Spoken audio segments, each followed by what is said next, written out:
El día de hoy tenemos la participación de la empresa B Ticino del Perú. Nos va a exponer el tema tableros eléctricos. Entonces estamos acá con jóvenes relacionados justamente a todas las carreras. El expositor es el señor Ricardo Hernández. Él es licenciado en Educación Tecnológica. Es responsable del área de capacitación y postventa de la empresa B Ticino del Perú. Es coordinador académico CETPRO de Jesús Obrero, del CETPRO Jesús Obrero. Es docente también de Sensico y tiene 25 años de experiencia profesional en el ámbito residencial e industrial. Le he solicitado bastante al señor Hernández que todas las informaciones tecnológicas que nos brinde los acompañe bastante con la parte práctica, las aplicaciones. Él ya sabe que ustedes realizan sus actividades prácticas en las empresas, entonces le he pedido que por favor incida bastante en ese tema. Bien, vamos a recibir con un fuerte aplauso al señor Hernández para que dé inicio a su presentación. Bueno, agradecerles primeramente la invitación. La empresa Ticino del Perú lo que hace es distribuir todo lo que tiene que ver con la línea de productos a nivel del tipo residencial, comercial o industrial. Hoy día, básicamente lo que hemos hecho es recopilar toda la información general con relación a lo que es la protección eléctrica. Ustedes como instaladores deben conocer y deben tener una idea clara de lo que es una protección eléctrica. Las protecciones eléctricas conllevan a 3 aspectos muy importantes que hay que considerar. Primer punto, el correcto dimensionamiento del conductor. Es lo que se hace. Todo instalador que quiera implementar una buena protección eléctrica, ¿no?, tiene que tener un primer paso. Y el paso 1 es elegir el conductor apropiado para la instalación. Paso 2 es conocer los tipos de fallas que existen en una instalación. ¿Ustedes conocen las fallas comunes que hay en una instalación o no? A ver, ¿cuáles serían las fallas comunes que se pueda generar en una instalación? Ya sea del tipo residencial, doméstico, comercial o industrial. En cada tipo de instalación siempre va a existir fallas, ¿verdad? Entonces, ¿cuáles son las fallas comunes? Un primer tipo de falla será las sobrecargas. ¿Cómo se genera una sobrecarga? Cuando nosotros nos colgamos de los circuitos, más cargas, y hacemos de que el nivel de corriente supere los valores previstos por el conductor. Allí vamos a generar una sobrecarga. Entonces nosotros tenemos que evitar que ese tipo de falla se presente. Una falla final, crítica, ¿cuál es? El cortocircuito. Esa ya es la falla final. En este caso, allí, ¿qué va a pasar? Los conductores se van a deteriorar, me puede generar grandes incendios y grandes pérdidas en la empresa, en el área comercial o en la vivienda. Entonces nosotros tenemos que evitar. Entonces, para implementar una buena protección eléctrica, lo primero que tenemos que ver es eso, conocer las fallas que se generan en el sistema. Y una vez que conozco las fallas, elijo los interruptores apropiados. Hoy, el implementar un tablero de distribución involucra utilizar interruptores termomagnéticos, interruptores diferenciales e implementar el sistema de puesta a tierra. 3 aspectos importantes que hay que considerar cuando queremos implementar una buena protección. Si no consideramos esos aspectos, no hablamos de protección. En casa, por ejemplo, ustedes tienen un tablero, ¿verdad? ¿Cuántos interruptores deben tener como mínimo en casa para implementar una buena protección? ¿Qué dicen ustedes? 3. A ver, 1, general, iluminación, toma corriente. Correcto, ¿ves? O sea, es lo mínimo. ¿Qué quiere decir? Que si en casa tengo un solo interruptor, ¿estará implementada la protección? No. Ahora, ahí estamos hablando del interruptor termomagnético, ¿verdad? Pero además de ese interruptor, ¿qué debo poner en el tablero? Un interruptor diferencial. ¿Por qué? Porque el interruptor diferencial me va a proteger los niveles de aislamiento, los riesgos de electrocución a que puede estar expuesto una persona. Por lo tanto, ya implemento seguridad. Y debo tener también la línea de puesta a tierra, que es el método de protección importante que me va a permitir garantizar seguridad a las instalaciones y además hacer que los aparatos domésticos que tenemos en casa o en la parte industrial funcionen bien. Por ejemplo, hoy la protección eléctrica ya es un tema muy importante a nivel de áreas hospitalarias, a nivel de bancos, a nivel de empresas. ¿Por qué? Porque actualmente tenemos equipos eléctricos con gran cantidad de componentes electrónicos. Y los componentes electrónicos que se están utilizando actualmente son de reducidas dimensiones, que me generan los niveles de perturbación, carga estática. Entonces, si no tengo implementado una buena protección eléctrica, si no tengo una puesta a tierra eficiente, ese aparato doméstico o ese equipo, ¿no?, de cómputo o ese equipo médico, ¿funcionará bien? No, porque me va a generar corrientes estáticas, niveles de perturbación, y por ahí se genera lo que es el efecto de las armónicas. ¿Ustedes conocen armónicas o no? Calidad de energía. O sea, la calidad de la energía se va deteriorando. Entonces, los sistemas no van a funcionar correctamente. Por lo tanto, lo que vamos a hacer es visualizar un panorama general de lo que tenemos dentro de protección. ¿Qué implementamos en la protección? ¿Qué dispositivos utilizamos? Y a partir de allí vamos a conceptualizar lo que debemos implementar en una casa, en un área comercial, en una empresa. Los interruptores que vamos a usar son ellos. Bien. En el caso de los tableros, aquí vemos todos los tableros siempre deben estar fabricados bajo norma. En el caso, ¿no?, de Ticino, la norma IS es la que aplica a todos los interruptores y a todos los dispositivos que utilizamos para implementar un tablero. Tiene un sello de calidad. Entonces, esta IS, ¿qué cosa es? La Comisión Internacional. ¿Qué hace esta comisión? Elabora normas de seguridad que tiene que ver con los parámetros que se debe tener en consideración cuando se fabrican dispositivos. No solo el nuestro, sino cualquier tipo de interruptor termomagnético tiene que cumplir con las normas de la IS. En nuestro medio existe la NTP-IS 884 para interruptores termomagnéticos de aplicación residencial y la IS 947-2 para todo lo que es aplicación industrial. ¿Conocer normas es importante? Sí, es fundamental para el instalador, para el proyectista. Si no conocemos normas, ¿cómo puedo yo implementar protección segura? Las buenas prácticas eléctricas están condicionadas a la aplicación y al respeto de las normas técnicas. Es lo primero que tenemos que ver. Entonces nosotros tenemos la norma, entonces nosotros nos basamos justamente en la norma técnica peruana. Los tableros, ¿qué son?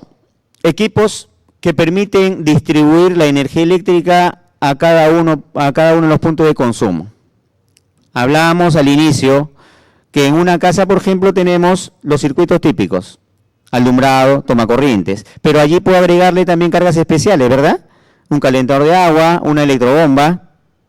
En el área comercial ya tenemos uno o más circuitos de alumbrado, uno o más circuitos de tomacorrientes, las cargas especiales para el sistema de aire acondicionado, los equipos, ¿no?, de electrobombas.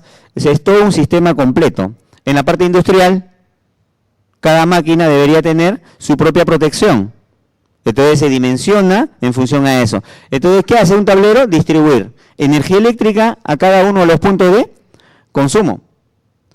¿Todo tablero debe tener una identificación? Sí. En este caso, tenemos una identificación. Este es un tablero cuya tensión de alimentación es 380. O sea, quiere decir que a ese tablero estamos alimentando una línea de 380 voltios a una capacidad de corriente de 100 amperios. ¿Tengo que identificar eso? Sí. ¿Por qué? Porque debo conocer que en el sistema eléctrico existen sistemas de alimentación tetrapolares, entre que tenemos 3 fases más neutro, o sistema de alimentación tripolares, que es un sistema L1, L2, L3, que 220 voltios nada más. Entonces, primer punto para poder distribuir el tablero o para implementar dispositivos es el sistema que tenemos. En este caso, si visualizamos este punto, estamos visualizando que este es un tablero para una red de 380-220. Alimentación 380 pero voy a distribuir a través de línea de 220. ¿Por qué? Porque con ese nivel de voltaje funcionan todos los circuitos derivados o todos los aparatos eléctricos, salvo en el caso de la parte de las maquinarias que pueden ser conectados a 380 volts. ¿De acuerdo? Seguimos. Los tableros están clasificados en tableros generales auxiliares, tableros de distribución, tableros de comando y los centros de control. Si nosotros clasificamos, justamente es para distribuir energía. Los tableros generales y los tableros generales auxiliares son aquellos que transportan energía alta, niveles de corriente del orden de los 160, 200, 400 o más amperios. Hay tableros generales que pueden gestionar 4000 amperios fácilmente. Por lo tanto, allí utilizamos interruptores que correspondan a esos niveles. Los tableros de distribución son encargados de distribuir la energía eléctrica a todos los circuitos de consumo, o sea, los circuitos derivados, ¿no? O sea, en este caso hablamos de alumbrado, toma corrientes, ¿no? Cargas especiales comunes que va a haber en el sistema, ¿de acuerdo? Y los tableros de comando o de control son aquellos que me permiten controlar el funcionamiento del sistema. Ahora existe mucho el tema de la automatización, por lo tanto, se trabaja bajo ese nivel, ¿no? Decíamos al inicio que es importante que todo proyectista o todo instalador conozca la norma técnica, y aquí vemos la sección 080 para lo que es protección y control.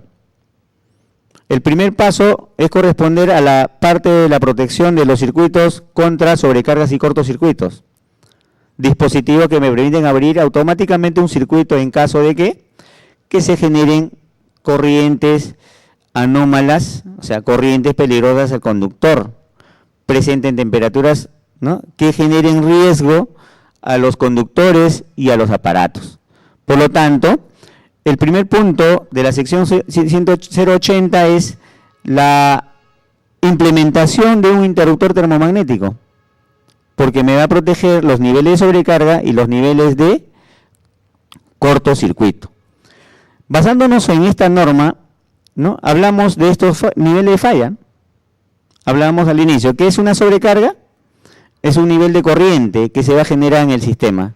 Por lo tanto, el interruptor que estamos visualizando en este caso es un interruptor termomagnético que está diseñado para proteger esos dos niveles de falla.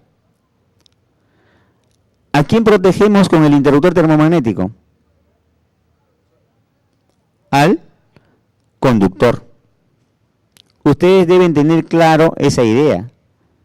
Con el interruptor termomagnético no voy a proteger circuitos, cargas, aparatos, no, voy a proteger al conductor. Por eso es que el primer paso que se toma como proyecto es dimensionar el conductor. Lo primero que hacen es dimensionar el conductor, o sea, sé qué conductor voy a emplear, ¿verdad? Existen ya normas, por ejemplo, para la instalación terminal, sabemos que el conductor mínimo debe ser de 2,5 milímetros cuadrados de sección. Entonces, ese conductor, ¿qué capacidad de corriente soporta? Va a depender del tipo de aislamiento. Ustedes también ya deben conocer que en los niveles de aislamiento ahora se utiliza los NH, conductores cero halógenos. Entonces, cada uno de esos conductores van a soportar una determinada cantidad de corriente. Por lo tanto, cuando quiero seleccionar el interruptor termomagnético, tengo que saber cuál es la característica de ese conductor para implementar una buena protección. Si no consigo ese punto, entonces no estoy implementando una protección. ¿Qué pasaría, por ejemplo, si yo utilizo un termomagnético de 32 amperios para un cable 14? ¿Será correcto? Pongámosle un conductor de 2,5 milímetros cuadrados por norma, ¿no? Con 3 conductores en ducto soporta máximo 18 amperios. ¿De acuerdo? Es la capacidad de corriente que soporta un conductor. Por lo tanto, el interruptor termomagnético, ¿de cuántos amperios deberá ser? ¿De 18 o menos de 18? O sea, no puedo usar de más capacidad. Entonces, comercialmente, los termomagnéticos vienen en 16 amperios. Hoy. Los termomagnéticos que se utilizan hoy son termomagnéticos bajo norma IEC para fijación en sistemas riel. Hoy ya no se emplean termomagnéticos de tipo engrampe por aspectos normativos. Entonces, el que estamos visualizando, ¿no?, en la presentación justamente es un interruptor modular para riel DIN que se usa en el sector residencial, y este interruptor en caja moldeada se usa en el sector comercial e industrial. Este tipo de interruptor sí puede fijar en riel o en panel, o sea, en tableros armarios. Todos estos interruptores tienen una estructura que determina la característica operativa. Todo termomagnético tiene un bimetal, que es el que actúa cuando existe sobrecargas. O sea, cuando existe una sobrecarga, el bimetal se va a dilatar, va a llegar a un punto de quiebre y va a desconectar el circuito en un tiempo determinado. Los niveles de sobrecarga no generan o no garantizan un tiempo fijo, sino va a depender del nivel de sobrecarga. Y tiene una bobina que se encarga de actuar cuando hay un cortocircuito. Cuando la corriente de cortocircuito esté alcanzando entre 10 y 20 veces el valor nominal, en algunos casos, o entre 5 y 10 veces el valor nominal en los modulares, ¿no?, generar el campo magnético necesario como para aperturar el circuito y desconectar en el menor tiempo posible. El tiempo de respuesta está garantizada en función a la curva de operación que tienen los interruptores termomagnéticos. Y el otro elemento importante que garantiza los niveles de operatividad es la cámara de arco, o también le llaman los apagachispas o la cámara de extinción de arco.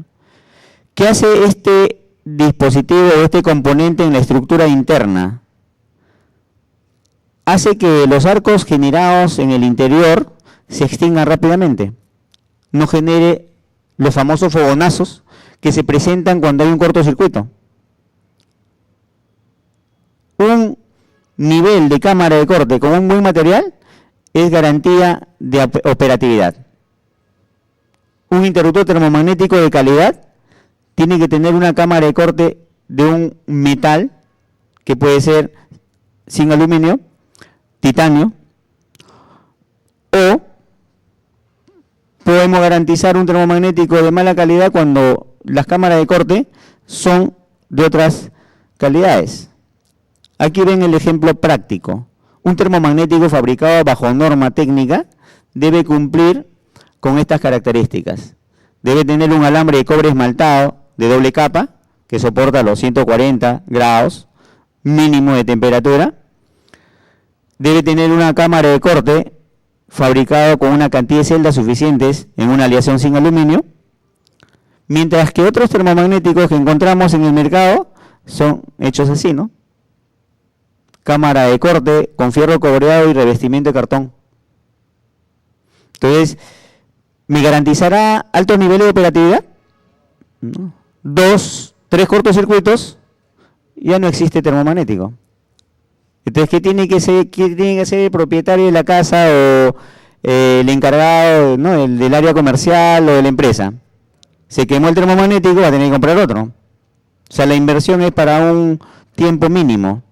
Entonces, lo que hay que tener en cuenta, y ustedes como instaladores, lo que tienen que hacer es, primero, priorizar calidad de producto. La calidad de producto implica garantizar también su trabajo. Porque si ustedes hacen una instalación y esa instalación dura muy poco tiempo, ¿no?, el usuario, ¿no?, o el cliente va a decir que vino tal instalador y lo hizo y me duró poco tiempo.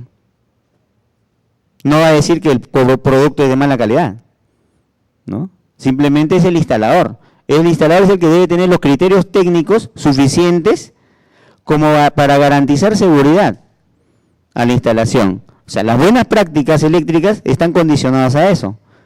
Seleccionar materiales de buena calidad e implementar protección eléctrica con los dispositivos apropiados, pero tomando como referencia los valores característicos, ¿no? Eso va a ser importante. 3 tipos de termomagnéticos que utilizamos. Modulares, utilizados en el sector comercial, residencial, caja moldeada, en el sector comercial e industrial, y los termomagnéticos abiertos o los megabreak que se usan ya en el sector industrial grande, centros mineros, plantas de generación de energía, en el que con este interruptor sí podemos gestionar niveles de 4.000 o 5.000 amperios, ¿no? En cambio, con este interruptor termomagnético podemos gestionar hasta 1.600 amperios. Y con este interruptor gestionamos hasta 125 amperios. ¿No? Esas son las características principales. Entonces, cuando voy a elegir, va a depender del proyecto que haga, ¿no?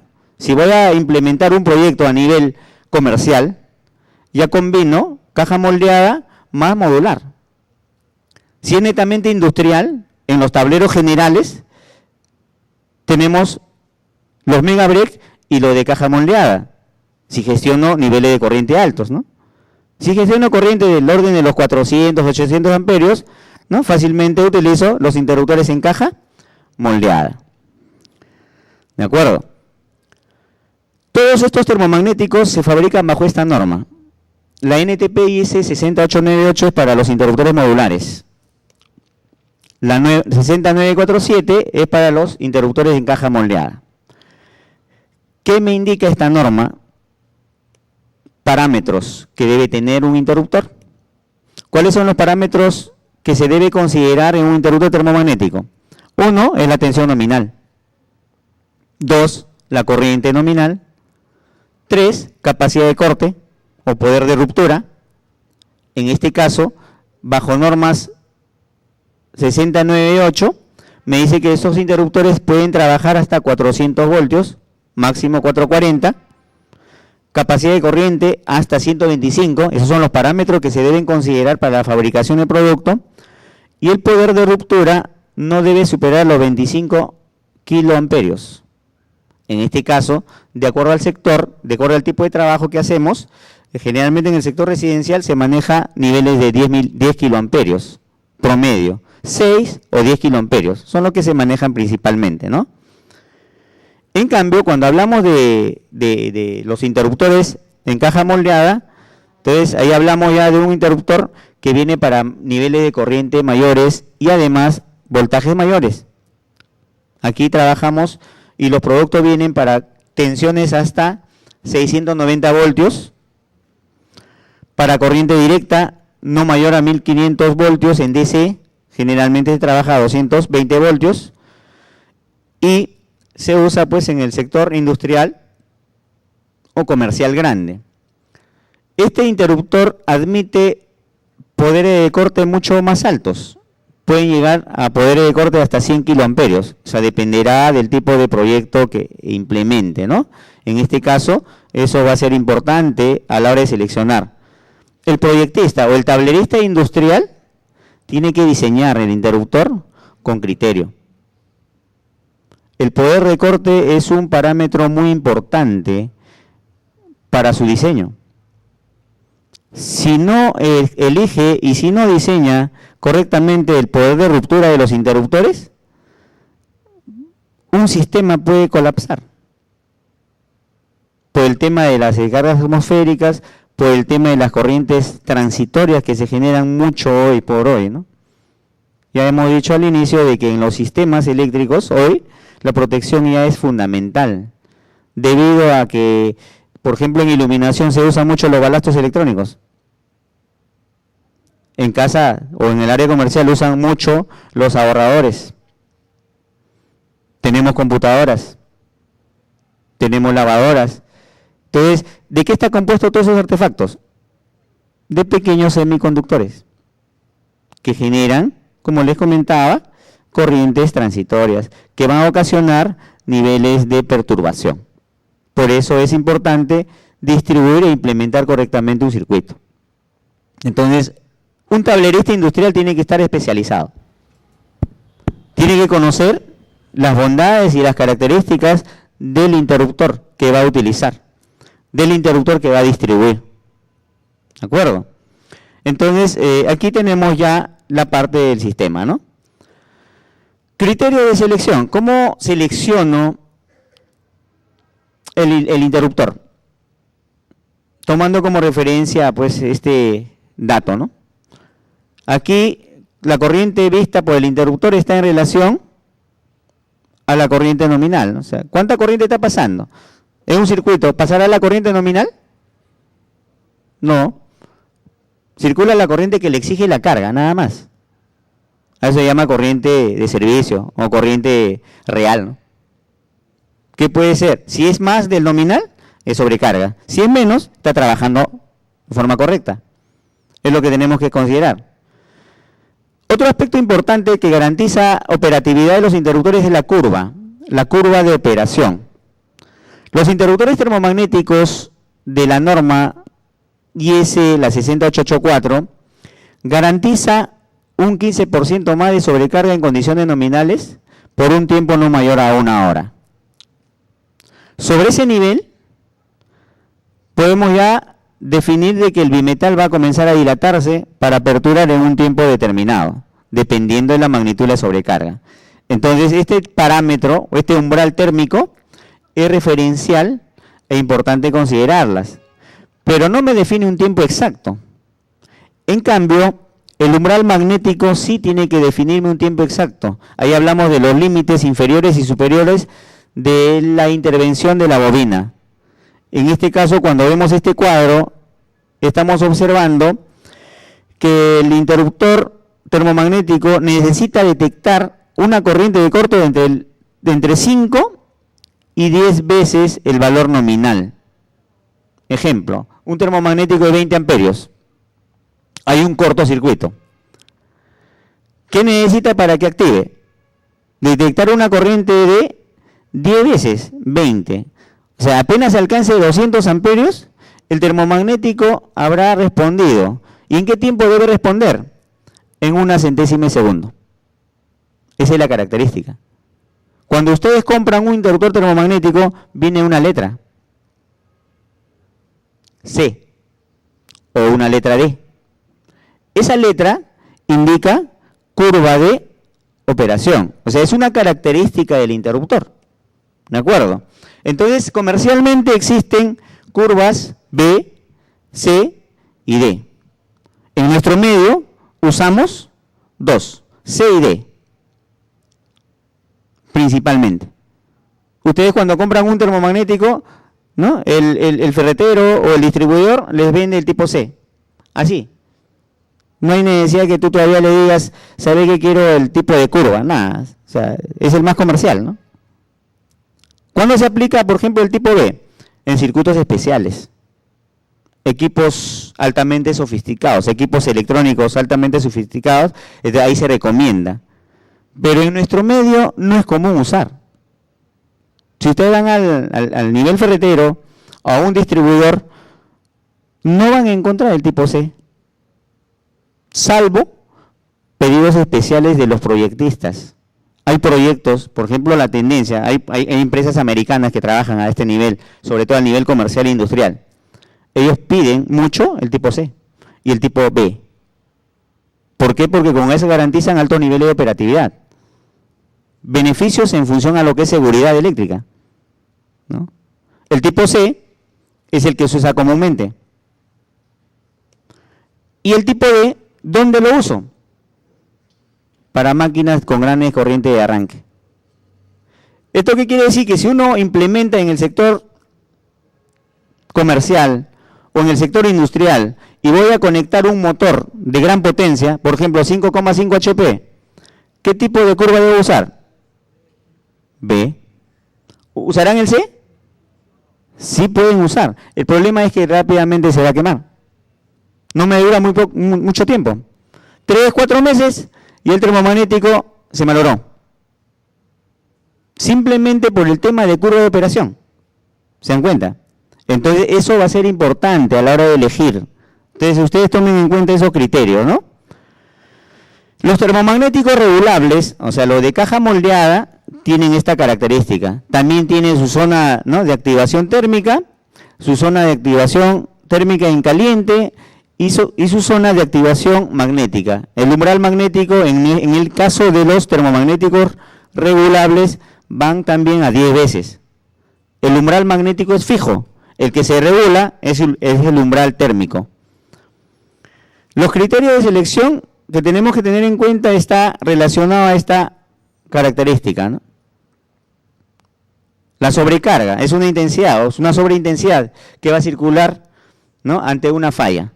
Por lo tanto, cuando hay esa exigencia, tengo que tener ese parámetro. Por eso decíamos, la capacidad de corriente del interruptor siempre debe ser igual o menor a la capacidad de corriente que soporte el conductor. Es el primer punto de partida para elegir el termomagnético. Si ustedes no consideran ese punto, no están implementando protección. ¿De acuerdo? Entonces, ese es un primer criterio de selección que hay que considerar. El nivel de cortocircuito, o sea, el poder de ruptura, va a depender ¿de qué? De la distancia del cableado. Por eso es que en el sector industrial sí hay que tener bastante cuidado a la hora de elegir el interruptor termomagnético de caja moldeada. No porque le ponga de mayor poder de corte sea más segura mi instalación. Ojo, mucho cuidado. Es mejor ponerle un poder de corte acorde al diseño que aumentarle el poder de corte. Si le aumento el poder de corte, genero grandes problemas. O no dispara el termomagnético y simplemente colapsa todo el sistema o malogra los equipos. Entonces, lo que tenemos que ver es eso, la distancia que existe entre el tablero y el punto final de distribución, y eso me va a determinar, en este caso, el poder de ruptura que deba tener el interruptor termomagnético. Es un cálculo que se hace. Se calcula principalmente esta ICC, o sea, la intensidad de cortocircuito estimada en el punto final de distribución. Con ese dato selecciono el interruptor. Claro, para eso existen tablas. O sea, los fabricantes de termomagnéticos ya te dan unas tablas que te permite, de acuerdo a las características del cable, ¿no?, de acuerdo a la distancia que hay en el cableado, te define y dice, ¿no?, este es el poder de corte correcto que debes tener. Esa es la particularidad que hay, ¿no? Entonces, los criterios que hay que tener en cuenta están relacionados a los diversos tipos de interruptores que debes seleccionar de acuerdo al ámbito y al sector. Por ejemplo, circuito de utilización. ¿Qué interruptores usamos? Los modulares. Estos son los circuitos de utilización, pues. Alumbrado, tomacorrientes, cargas especiales.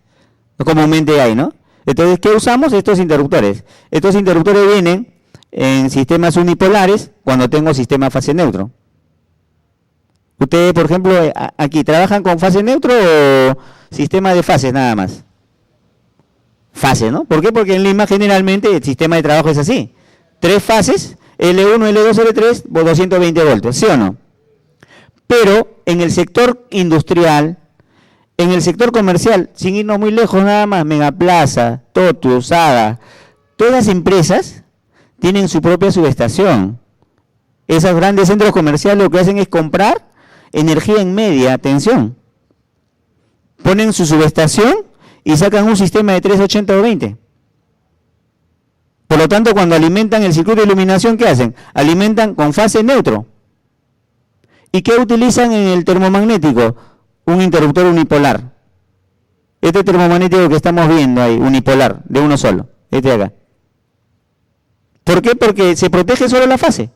El neutro no. El neutro va a una barra para el neutro que desde ahí va a distribuirse. Entonces, un instalador tiene que estar capacitado para conocer ambos sistemas. Si no conoce ambos sistemas, imagínate que te toque trabajar en un sistema, en un centro comercial con sistemas 380 o 20. ¿Cómo implementas tu tablero? ¿Cómo selecciona los interruptores termomagnéticos? ¿No? Entonces, eso es importante. O sea, es conceptualizar el sistema que tenemos para implementar una buena protección, ¿no? Entonces aquí tenemos las características. Los poderes de corte que alcanzan los interruptores están relacionados. Estos pueden alcanzar hasta 100 kiloamperios de poder de corte, mientras que este modular alcanza hasta 10 kiloamperios. Actualmente la norma ya establece que sea 10 kiloamperios, a pesar de que la norma IS establezca que sea hasta 25 kiloamperios. ¿De acuerdo? Por lo tanto, cuando elijo el poder de ruptura, siempre debe ser mayor, ¿no?, o igual a la ICC. Es el poder de corte correspondiente, ¿no? O sea, es lo que tengo que elegir. ¿Cuánto poder de corte debe tener? Más que la corriente de cortocircuito calculada. Es lo que calculo. Los termomagnéticos también se identifican a través de una curva de limitación, que en algunos casos ese parámetro para el instalador le es ajeno. ¿Que es importante? Sí. Un instalador debe conocer esa curva de limitación para garantizar operatividad. Entonces hay limitaciones, ¿no? En este caso del 0,9, 85, 0,75%, o sea, dependiendo del poder de corte que tenga y el cálculo que se da, ¿no? Entonces, son datos que hay que tener. ¿Qué encontramos en un termomagnético? Esos datos principales. 400 voltios es la tensión nominal. ¿Ustedes diferencian tensión nominal con tensión de servicio, sí o no?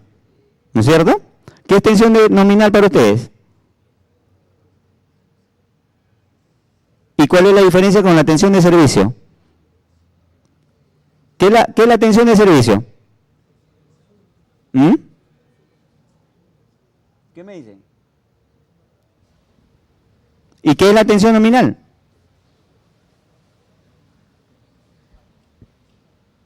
No, después. Ese dato tienen que diferenciarla bien, ¿eh? Si no diferencian eso, entonces, ¿cómo diseñamos? ¿Cómo determinamos?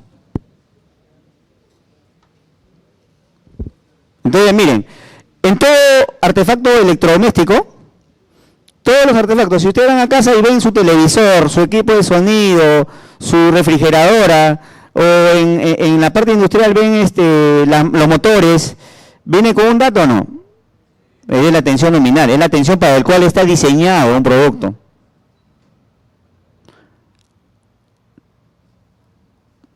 Una computadora, en la placa me dice 250 voltios o 240 voltios. ¿Con cuánto conectas? 220, teóricamente, ¿no? Porque la tensión es fluctuante. Puede tener 18, puede ser más o menos, pero esa tensión que estás conectando es la tensión de servicio. Y la tensión nominal es la tensión para la cual está diseñado este producto. ¿Me entienden? Entonces, en los termomagnéticos también tienen esos datos. La tensión nominal es 400 voltios. Entonces dices, bueno, voy a usar este termomagnético.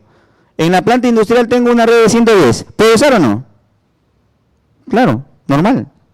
Hasta 400. O sea, no porque diga 400 y voy a conectar 110, no, este no es correcto. No es así, ¿no? O sea, tengo que estar supeditado a eso, ¿no? Entonces puedo conectar redes de 110, 220, 380 sin problema alguno porque está diseñado hasta 400 voltios. Alterna. Curva, C. Por ejemplo, este C. ¿Qué me indica la curva? La respuesta que entrega el termomagnético, ¿no? En un tiempo prudencial frente a un corto. O sea, la curva de operación, el nivel operativo que tiene.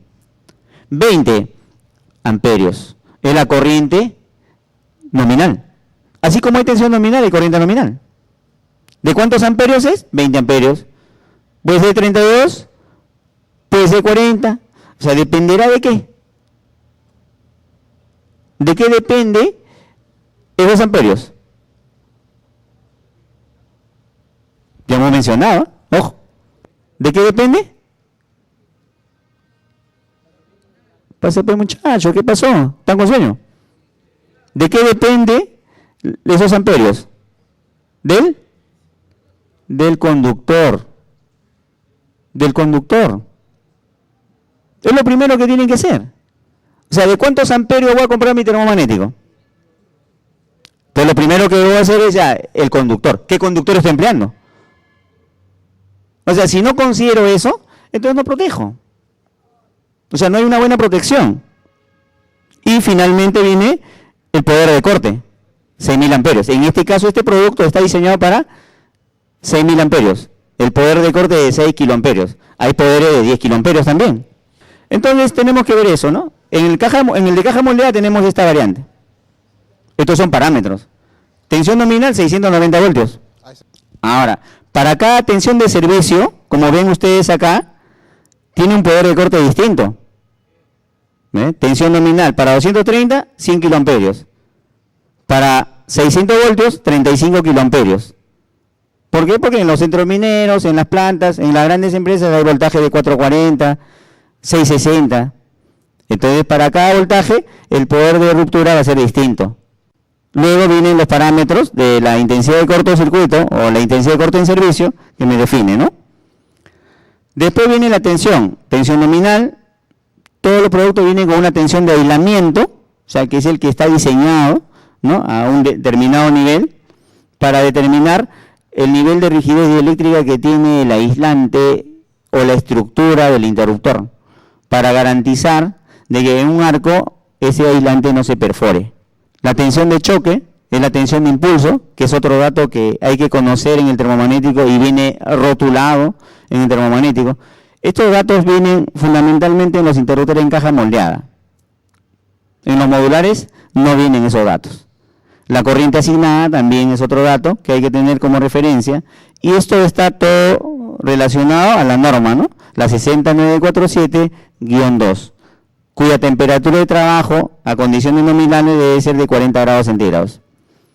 Con relación a la temperatura, por ejemplo, en alguna oportunidad, en una exposición también me dijeron, ¿y qué pasa si este termomagnético lo instalo, por ejemplo, en Cerro de Pasco? Donde las temperaturas están debajo de 0 grados, ¿no?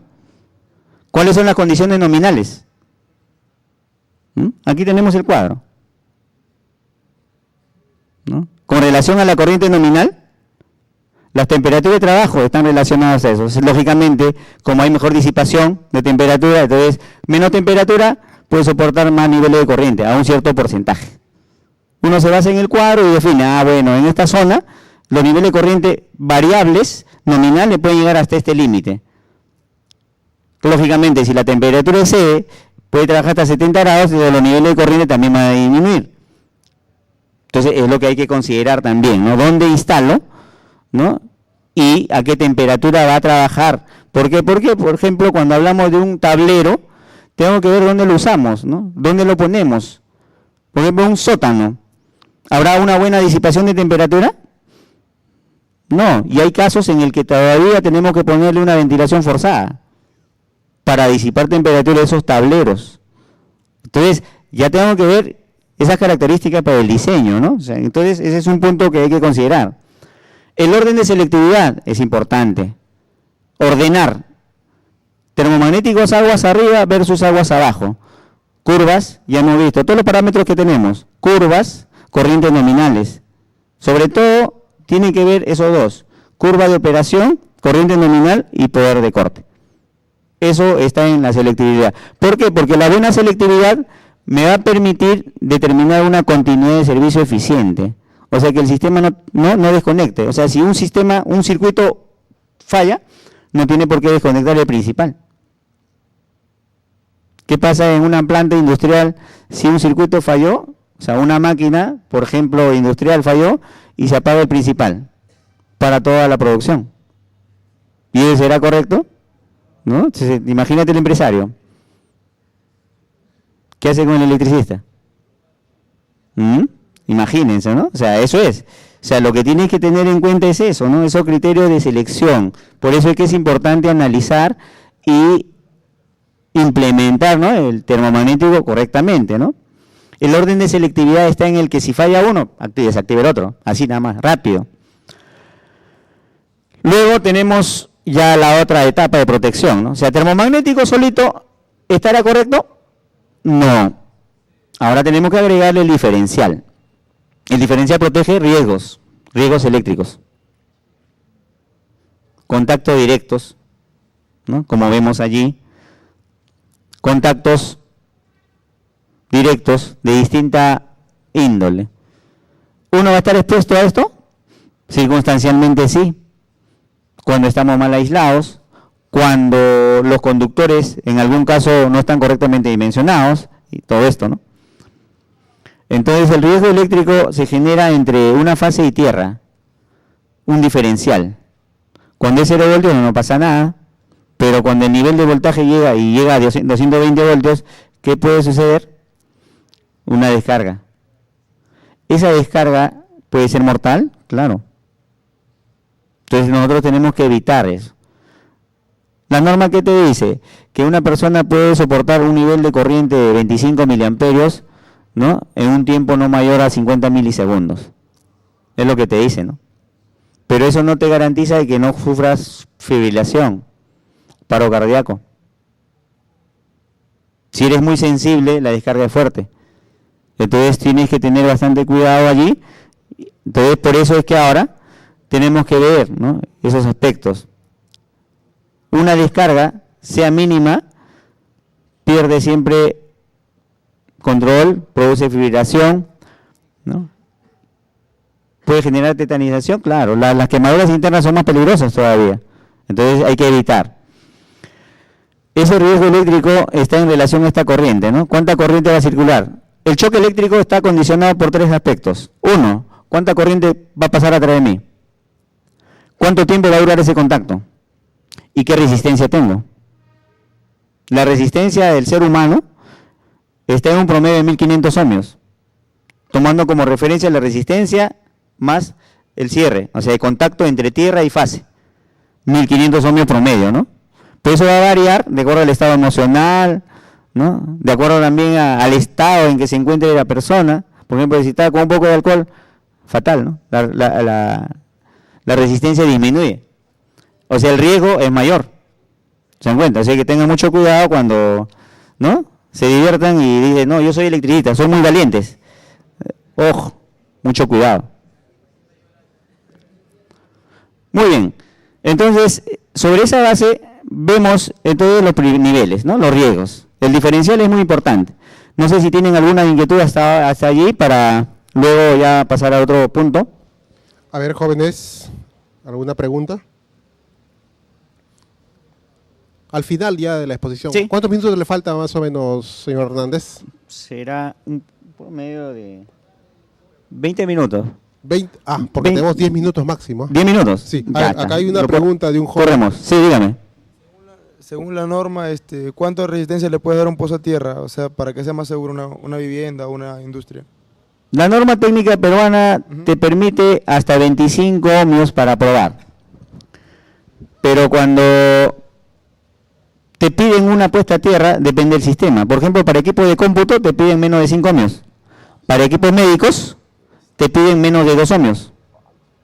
Pero si tú haces un protocolo de pruebas, que hay que firmar el ingeniero, tiene que firmar el protocolo de pruebas, con 25 ohmios o debajo de 25 ohmios está permitido, ¿no?, de acuerdo a la norma técnica, ¿no? Pero ya en el funcionamiento del equipo, por ejemplo, dice, no, una clínica te va a pedir una puesta a tierra. Y dice, no, pero para mis equipos quiero que la resistencia sea menos de 2 ohmios. Y tiene que conseguir ese valor, si no, no te pagan. Ahora, ¿cómo consigues ese valor? Poniendo 2, 3 o más pozos en paralelo, ¿no?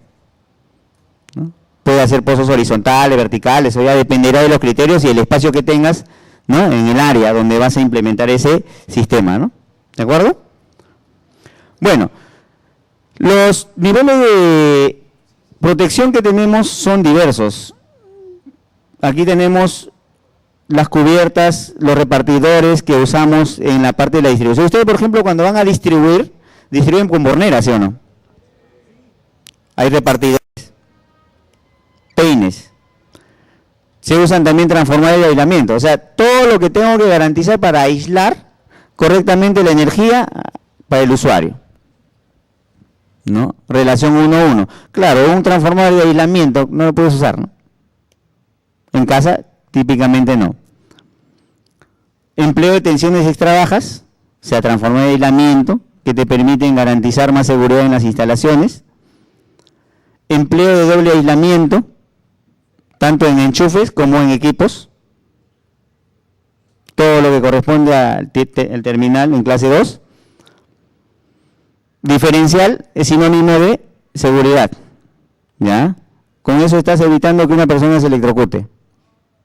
Protege a las personas y las instalaciones. Es un dispositivo también que te ayuda a ahorrar energía. O sea, una fuga de corriente la detecta rápidamente y desconecta tu instalación. Es lo que hace. Eso está dentro de esta norma. Corrientes residuales a tierra que pueden ocasionar daños o electrocución a personas o animales en instalaciones accesibles. Para eso, ¿qué debes poner? Un diferencial. Los diferenciales se fabrican en dos tipos, de acuerdo a la norma, la 601008 o la 1009, ¿no? Diferenciales puros. ¿Cómo trabaja? Por diferencia de corriente entre entrada y retorno. el diferencial solo necesita detectar una corriente de 30 miliamperios para desconectar. Esa corriente de fuga puede ser producto de ¿qué? De un contacto directo o indirecto. O sea, en algún momento hemos tocado la fase y nos va a pasar corriente. ¿Siente la descarga? Sí. O un cable mal aislado. Está chocando alguna parte metálica de la estructura de la instalación, por lo tanto, genera fugas. Antes de que esa fuga sea crítica, ya desconecta. Te avisa que hay fuga en la instalación, por lo tanto, tienes que corregir la falla. La estructura interna es aquella que tiene un toroide que te detecta los niveles. Entonces, en ese toroide están las bobinas. Tiene una corriente o una bobina residual que detecta esa corriente diferencial. Su sensibilidad de 30 miliamperios en el caso de estos diferenciales. Tiene un botón de prueba que te permite verificar operatividad, ¿no? Estos son los gráficos de los efectos que genera la corriente en el cuerpo humano. Por lo tanto, el interruptor diferencial está diseñado para desconectar en 30 miliamperios. En este caso es el umbral. ¿Cómo puedo instalar? De distinta manera, ¿no? 30 miliamperios, 50 milisegundos. Es el tiempo de respuesta que da el diferencial frente a ese nivel de falla. Por lo tanto, es el que me garantiza, ¿no? ¿Sienten la descarga? Sí, van a sentir la descarga. O sea, es falso que alguien te diga que con el diferencial, si te pasa corriente ya no vas a sentir nada. Es de mentira. De todas maneras vas a sentir la descarga. Que no sea mortal, es otro caso. Te va a despertar, pero ya no te mata, ¿no? Ya no te genera riesgos irreversibles en todo caso, ¿no? ¿Cómo se instala? Una manera, en cabecera. Para esto hay una condición. Máximo 3 circuitos derivados por diferencial. Capacidad de corriente del diferencial mayor o igual que el termomagnético principal. Entonces, si tengo más circuitos derivados, por cada 3 agrupo y pongo un diferencial. De esta manera. Esa es la forma de instalar. Esta es una manera, o sea, no es una exclusividad. Claro, aquí hay inconvenientes o no. ¿Qué pasa si este diferencial por fuga desconecta? ¿Dónde está la falla? No se sabe. Puede ser en cualquiera de los 3. Entonces, y además apaga todo. Es por eso que hoy se recomienda implementar así. Protección individual. Entonces, al desconectar acá ya sé cuál circuito falló o no. La misma condición. Diferencial con una capacidad de corriente mayor o igual que el termomagnético. Son condiciones. Pero ahí estoy implementando protección individual. ¿De acuerdo? Tenemos diferenciales tetrapolares para red trifásica o también para aplicación industrial, típicamente. Estos son los módulos diferenciales que usamos acoplados con lo de caja moldeada. Y tenemos también este diferencial. Ustedes, por ejemplo, si en algún momento tienen la oportunidad de trabajar en un área comercial, ¿no?, donde hay bastantes equipos de cómputo, o de repente un centro, un área hospitalaria, donde hay gran cantidad de equipos no médicos, si ponen el diferencial estándar, va a saltar a cada rato. Para ese tipo de equipos se debe usar un diferencial inmunizado. Es un HPI especial, es distinto. Tiene la misma característica, pero es un modelo distinto, ¿no? O sea, los diferenciales inmunizados son ideales para equipos telefónicos, equipos de cómputo, equipos médicos, o sea, donde las corrientes transitorias son más elevadas. Imagínate 10, 20 equipos funcionando simultáneamente con un solo diferencial. A cada rato va a disparar el diferencial. Evito eso si le pongo un diferencial inmunizado. ¿Estamos? Entonces los diferenciales también se clasifican y se seleccionan de acuerdo al tipo de carga que voy a proteger. ¿Ya? Eso es lo que hay que considerar. La clasificación está allí, ¿no? Tenemos de alta sensibilidad 30 miliamperios, de media hasta 500, mayormente se usan los de 300 miliamperios, y de baja hasta 3 amperios. La norma te dice que puede ser menor a 0,5 amperios, o sea, 500 miliamperios. Selectividad. ¿Cómo seleccionas? En base a las características. Aguas arriba, aguas abajo. La selectividad está en ese orden. Puedes poner un diferencial de media sensibilidad en cabecera y acá de alta sensibilidad. ¿Puede hacer esa instalación? Sí. Hoy sí se recomienda, ¿ya? Por eso es que en el caso nuestro, por ejemplo, tenemos diferenciales de 300 miliamperios actualmente. Entonces, como cabecera pones de 300 y aguas abajo pones 30 miliamperios. Más seguro. O sea, aseguras todo. Usuario, cables, sistema. Garantizas totalmente. Los tableros tienen instrumentación, sí, pueden tener. Tenemos tableros eléctricos con lámpara de señal, también son los tableros que tienen control. ¿Qué haces para poder seleccionar un tablero? Interpretas el diagrama unifilar. Todo plano, todo proyecto tiene diagrama unifilar, ¿o no? Ustedes conocen todo ese tema de diagramas unifilares. Entonces, para determinar el tamaño del tablero, eligen el diagrama, determinan el diagrama unifilar y dicen, bueno, aquí necesito un tablero de tantos polos, necesito interruptores termomagnéticos, necesito interruptores diferenciales, y de esa manera comienzo a implementar mi tablero. ¿Sí o no? ¿Sí? Ya está. Los tableros que ven deben contar con cubiertas, equipos, mandiles, tapas, dependiendo de la instalación que hagas. ¿Pueden tener internamente también canaletas? Sí. En este caso hay canaletas, hay repartidores. Esto es un trabajo completo, ¿no? O sea, un tablero de control o un tablero industrial bien implementado, bien cableado y ordenado sobre todo. ¿No? Canaletas, mandiles, tapas, cubiertas, repartidores, o sea, todo se hace, ¿no? ¿Es conveniente usar y hacer un buen contacto? Sí. Por ejemplo, los famosos pentecitos que se hacen comúnmente me generan grandes problemas de falso contacto, recalentamientos. Por eso existen unos peines, unos repartidores o unos distribuidores. Con eso ya garantizo mejor la continuidad de servicio, evitar falsos contactos. Ahí tenemos las regletas para horneras, peines alimentadores. Por ejemplo, este peine alimentador se usa hoy mucho en el sector residencial. Ya no hacemos los famosos puentecitos que antes se hacían, o hasta ahora se hace, ¿no? Ya no.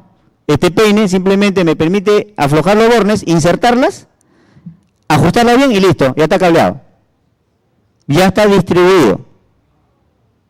Los repartidores, esto se usa mayormente en el sector industrial, ¿no? Los tableros se distinguen, ¿no?, en base a esto, ¿no? Por ejemplo, para la distribución puedo usar este sistema de barras. Aquí transporto corriente de 630 amperios, 400 amperios fácilmente. Y fíjense que las barritas están muy próximas, ¿sí o no? ¿Pasa algo? No, porque el tipo de barra está diseñado como para no generar ningún problema de dieléctrico o arco entre ellos. De esas barras saco cables flexibles o también terminales flexibles que me permiten ya distribuir a los subtableros. Otra particularidad. El orden de conexión, ¿qué hay que hacer? ¿No? Dependiendo. Llegada a alimentación, dispositivo de maniobra, protección, disyuntores.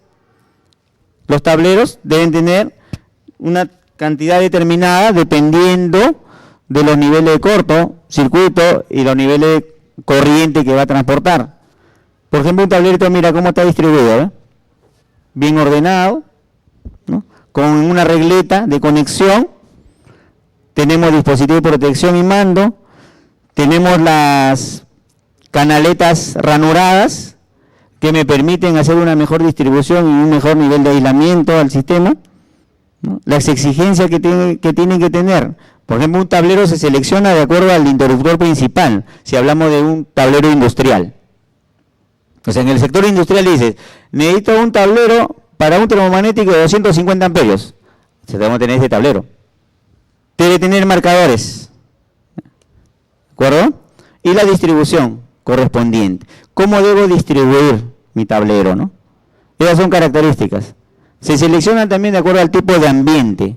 Interiores, exteriores, herméticos, tipo equipo de ambiente viene con un grado IP, consideras IP, IP40, IP55. ¿Consideran esos tableros así? Sí, tienes que tener en cuenta eso. ¿Dónde voy a instalar? ¿A la intemperie, al aire libre o empotrado? ¿Ah? Entonces esas son características principales. Estos son los índices IP con el que debes contar, ¿no?, a la hora de elegir el tablero. Entonces por eso que es importante. Una vez que conozcas los termomagnéticos, eliges el tablero de acuerdo al tamaño.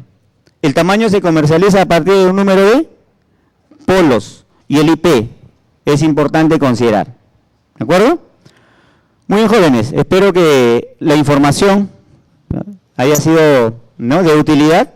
Claro que ya sí. saben que deben implementar una buena protección y con eficiencia, ¿no? Yo antes que termine quisiera, ¿cómo podemos saber, digamos, el tiempo de vida útil de una llave termomagnética o cuáles son los indicios que nos indican que ya se debe cambiar? Todos los termomagnéticos, por norma, te dicen que deben tener una cantidad de maniobras mecánicas eléctricas. Entonces, en el caso de los termomagnéticos modulares, la cantidad de maniobras mecánicas es de 20.000 en frío y 10.000 maniobras eléctricas en caliente. Ustedes saben el trabajo en frío y en caliente, ¿verdad? ¿No? ¿Cuándo es en caliente? ¿Cuándo es la maniobra en caliente? Cuando todas las cargas están funcionando y hago conexión-desconexión. Ahí hablamos de 10.000 maniobras. Frío es cuando todo está desconectado y hacemos la maniobra en cero. Entonces, 20.000 maniobras. Los de caja moldeada vienen para 10.000 maniobras mecánicas eléctricas. ¿Cómo verificar el estado de contactos?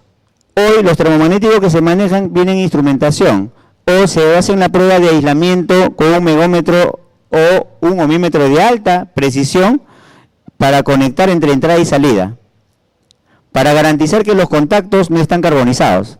Entonces, cuando hablo de la prueba de continuidad, implica de que a la hora de hacer la apertura o cierre en frío, ¿no?, debe haber cero o infinito. Si me marca un valor óhmico, esos contactos ya están debilitados. Significa que debo cambiar el termomagnético. O sea, ya su característica operativa ya cumplió su ciclo. Esa es la prueba que se hace, ¿no? Gracias. ¿Alguna otra pregunta? A ver, una última de un joven. Profesor, disculpe. ¿Sí? Disculpe, si estamos frente a un tablero que contiene un PLC o si no regulador de frecuencia y si nos pide ponerle pozo a tierra, ¿en qué parte del tablero podríamos hacerle la conexión del pozo a tierra? Todos los tableros vienen con una bornera metálica para la puesta a tierra, que es la estructura. O sea, un tablero que está diseñado, viene un borne que está conectado al chasis. Ahí va el tercer conductor de todos los circuitos y además la línea de puesta a tierra que va al pozo. Entonces, un tablero que no tenga una bornera de puesta a tierra no sería pues un tablero preparado para una protección segura, ¿no? Entonces va siempre al chasis, o sea, hay una bornera que va a estar dentro de la estructura de los tableros. Si son tableros, por ejemplo, en la parte residencial, en resina, le tienen que poner una bornera. Por eso que antes en la presentación vimos unas borneras de colores. El color verde corresponde a la bornera para la puesta a tierra, ¿no? En los tableros industriales no, hay un chasis. Señor Hernández, yo quisiera que le dé una última recomendación a los jóvenes que están en plena formación técnica, que prontamente ya, seguramente algunos de ellos ya están en formación práctica en sus empresas, pero ya en un futuro inmediato ya seguramente van a estar netamente integrados a la actividad industrial. ¿Ustedes, de su experiencia, alguna recomendación técnica que le dé? Bueno, lo importante en este trabajo eléctrico es seguridad. Cuando hablamos nosotros de las instalaciones y cuando quieran hacer alguna modificación, ¿no?, alguna implementación, piensen que ampliar una instalación es hacer un nuevo diseño. ¿De acuerdo? Ustedes nunca deben colgarse de un circuito existente para conectar otras cargas. Con eso están generando un problema al sistema. Piensen que lo importante en la instalación es la seguridad. Para el usuario, para los operarios. Los operarios son los que van a manipular las máquinas. Ellos van a confiar en el instalador.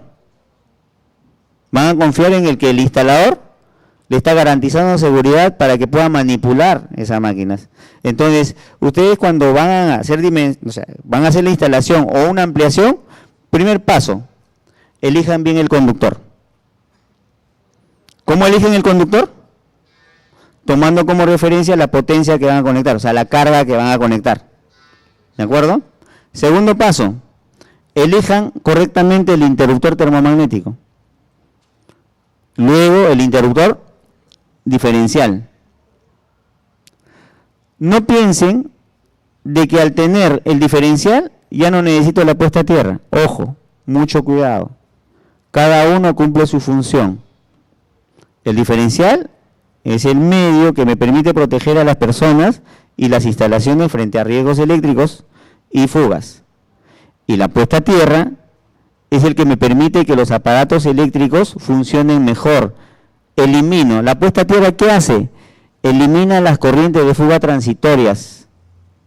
Por lo tanto, cuando implementen una protección o implementen un tablero, piensen en eso, de que todo el sistema debe ser eficiente, no debe haber corrientes de fuga transitorias, debo sectorizar mejor mis circuitos, hacer un diseño nuevo. O sea, toda ampliación es un nuevo diseño. Es lo que tienen que conceptualizar ustedes, porque en las empresas las cargas siempre van aumentando. Hoy tengo una carga, de aquí a 6 meses voy a comprar otra máquina. Pero para esa máquina, ¿debo colgarme del mismo circuito que estaba otra máquina? No, no pueden hacer eso, o no deben hacer eso. Por ello, cuando diseñas un tablero, proyéctense, coordinen con el proyectista, con el dueño de la empresa, de repente, y vean cuál es la proyección de esa planta industrial para poder implementar y dejar el tablero con la reserva suficiente como para ir agregando más dispositivos e ir independizando los circuitos. Es lo que hay que tener como consideración, ¿sí? Bien, le agradecemos. Muy bien. Vamos a despedir a nuestro expositor con un fuerte aplauso, jóvenes.